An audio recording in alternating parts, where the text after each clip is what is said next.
Hey, I'm gonna try to make a video about K-Seal. This truck's got a head gasket leak and we've been putting water in it. If you see a previous video, you can see we got her running. But we put this K-Seal in there the other day because it was gonna freeze, so we had to put antifreeze in there, and I didn't want to have to keep buying antifreeze. And it's been a week plus a day. Wasn't it last Sunday?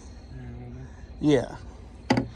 So we flushed the radiator. I mean, siphoned all the old water out and put 50-50 mix in it. And then the first time he drove it, I smelled antifreeze really bad because it was leaking it. And he's been having to put like a gallon of water every 4 to 5 days. So it's been 8 days. He just got home from school and I'm checking it now.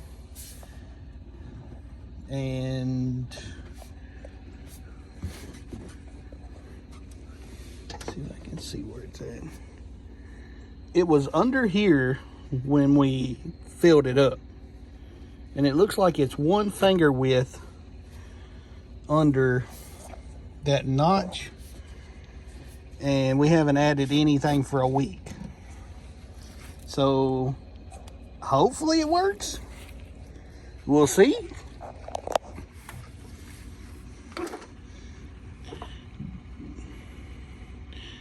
Never open a radiator cap when it's hot.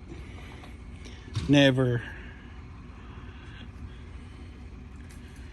Never.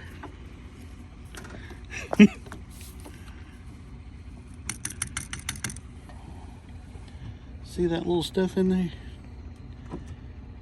But it's not low. It's holding level. Hopefully it'll save me some money. Because believe it or not, if you quote a head gasket repair on a 4-cylinder, it's like $1,300, and that's not counting the machine work for the head.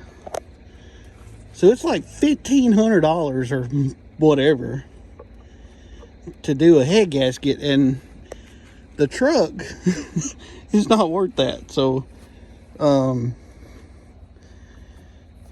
but I think it worked so far.